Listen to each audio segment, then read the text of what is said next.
సుమన్ టీవీలో మీ personal and business promotions కోసం కింది నెంబర్కి కాంటాక్ట్ చేయండి. కూటమి ప్రభుత్వం అధికారంలోకి వచ్చాక రాష్ట్రంలో శాసనపక్ష సమావేశం జరుగుతుంది. అయితే ఈ సమావేశానికి ఆంధ్రప్రదేశ్ ముఖ్యమంత్రి నారా చంద్రబాబు నాయుడు, డిప్యూటీ సీఎం పవన్ కళ్యాణ్, అదేవిధంగా బీజేపీ రాష్ట్ర ప్రధాన చీఫ్ విప్ పురంధేశ్వరి గారు కూడా హాజరు కానున్నారు. అయితే 100 రోజుల పరిపాలనలో ఆంధ్రప్రదేశ్ ప్రభుత్వ పనితీరు ఏ విధంగా ఉంది, అదేవిధంగా ఎన్నికల్లో గెలిచినటువంటి ఎమ్మెల్యేల పనితీరు ఏ విధంగా ఉంది అనేటువంటి సమీక్ష కూడా జరగబోతుంది. అదేవిధంగా ఈ 100 రోజుల పరిపాలనలో ఆంధ్రప్రదేశ్ ఆర్థికంగా చాలా సమస్యలు ఎదురైనటువంటి తరుణంలో ఎలాంటి పరిస్థితుల నుంచి మన ప్రణాళిక ఎలా ఉండబోతుంది, అదేవిధంగా గడిచిన 100 రోజుల పనితీరు, ముఖ్యంగా ఎమ్మెల్యేల పనితీరుపై ముఖ్యమంత్రి ఖచ్చితంగా పర్యవేక్షించారు. అయితే ఈ పనితీరు పట్ల ప్రతి ఒక్క ఎమ్మెల్యేని కూడా ఈ రోజు మాట్లాడి వాళ్ళ ప్రజెంటేషన్ ఇవ్వాల్సిన అవసరం ఉంటుంది. అదేవిధంగా ఈ 100 రోజుల పరిపాలనలో ప్రతి ఎమ్మెల్యే వారి ప్రజెంటేషన్ ఖచ్చితంగా ఇస్తారు.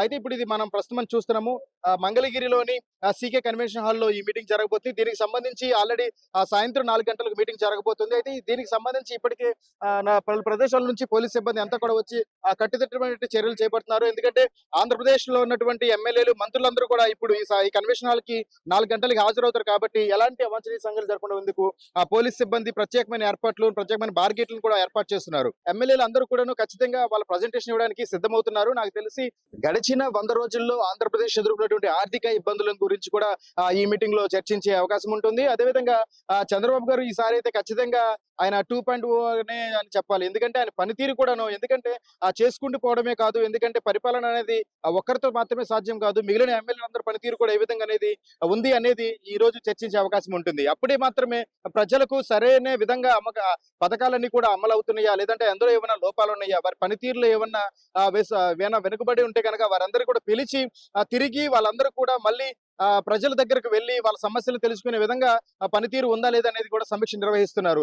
గడిచిన 100 రోజుల్లోనే వాళ్ళ పనితీరు అనేది ఎలా ఉంది, ఎందుకంటే గెలిచిన తర్వాత చాలా మంది ఎమ్మెల్యేలు కనిపించట్లేదు అనేది చెప్పి అడుగుతున్న వారందరినీ కూడా ఈ రోజు పిలిపించి వారితో మాట్లాడే అవకాశం అయితే ఉంటుంది. అయితే ముఖ్యంగా మనం చూస్తాము, ఇక్కడ ప్రత్యేకమైన ఏర్పాట్లు కూడా చేస్తున్నారు. పోలీస్ సిబ్బంది కూడా ప్రత్యేకమైన ఏర్పాట్లు చేస్తున్నారు. ఎందుకంటే గేట్ నెంబర్ 1, 2 దగ్గరికి ఎవరెవరు ఎమ్మెల్యేలు రావాలి, వాళ్ళ వాహనాలు ఎలా కావాలి, వాళ్ళ వాహనాలను ఎక్కడ పార్క్ చేయాలంటే వాళ్ళ అంశాల గురించి, అదేవిధంగా వారికి ఉండేటువంటి ప్రత్యేకమైన భద్రతా సిబ్బందిని కూడా ఎక్కడి వరకు రావాల్సి ఉంటుంది, ఎవరిని లోపలికి అనుమతించాలి అంటే పలు అంశాల గురించి కూడా ఈ రోజు చర్చిస్తున్నారు. అదే ముఖ్యంగా వీరికి డ్యూటీలను నియమించే విషయంలో కూడా చాలా స్పష్టత మెయింటైన్ చేస్తూ ఉంటారు. ఎందుకంటే ఎక్కడే చిన్న పొరపాటు జరగకుండా ఉండేందుకు తగు చర్యలు తీసుకుంటున్నారు. ఇప్పుడు మనం సుమన్ టీవీ చూపిస్తున్నటువంటి స్పెషల్ విజువల్స్ లో మనం చూడొచ్చు. ప్రస్తుతం మనం మంగళగిరిలోని సీకే కన్వెన్షన్ లో రాష్ట్ర శాసనసభ పక్ష సమావేశం జరుగుతుంది. దీనికి సంబంధించి కూటమి ప్రభుత్వం అధికారంలోకి వచ్చిన తర్వాత 100 రోజుల పరిపాలనలో అనేక విపత్తులు, అనేకమైనటువంటి సమస్యలను చాలా సమర్థవంతంగా ఎదుర్కొన్నటువంటి ప్రభుత్వ పనితీరు ఎలా ఉంది, ఇంకా ఎలా బలోపేతం చేసుకోవాలి అన్నట్టు పలు అంశాల గురించి ఈ రోజు